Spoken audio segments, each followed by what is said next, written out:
اور اے بندے، یہ اسی کی قدرت کے نمونے ہیں کہ تو زمین کو دبی ہوئی یعنی خشک دیکھتا ہے، پھر جب ہم اس پر پانی برسا دیتے ہیں تو وہ شاداب ہو جاتی اور پھولنے لگتی ہے۔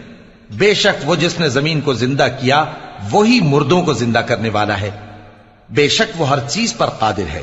بے شک جو لوگ ہمارے احکام سے انحراف کرتے ہیں وہ ہم سے پوشیدہ نہیں ہیں۔ بھلا جو شخص دوزخ میں ڈالا جائے وہ بہتر ہے یا وہ جو قیامت کے دن بے خوف ہو کر آئے؟ تو خیر، جو چاہو سو کر لو، جو کچھ تم کرتے ہو وہ اس کو دیکھ رہا ہے۔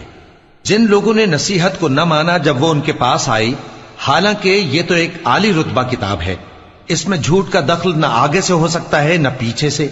یہ کتاب حکمت والے، خوبیوں والے کی اتاری ہوئی ہے۔ اے پیغمبر، تم سے وہی باتیں کہی جاتی ہیں جو تم سے پہلے پیغمبروں سے بھی کہی گئی تھیں۔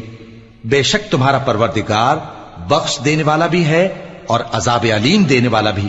اور اگر ہم اس قرآن کو غیر عربی زبان میں نازل کرتے تو یہ لوگ کہتے کہ اس کی آیتیں ہماری زبان میں کیوں کھول کر بیان نہیں کی گئیں؟ کیا خوب کہ قرآن تو عجمی اور مخاطب عربی۔ کہہ دو کہ جو ایمان لاتے ہیں ان کے لیے یہ ہدایت اور شفا ہے، اور جو ایمان نہیں لاتے ان کے کانوں میں گرانی یعنی بہراپن ہے، اور یہ ان کے اندھے پن کا باعث ہے، ان کو گویا دور کی جگہ سے آواز دی جاتی ہے۔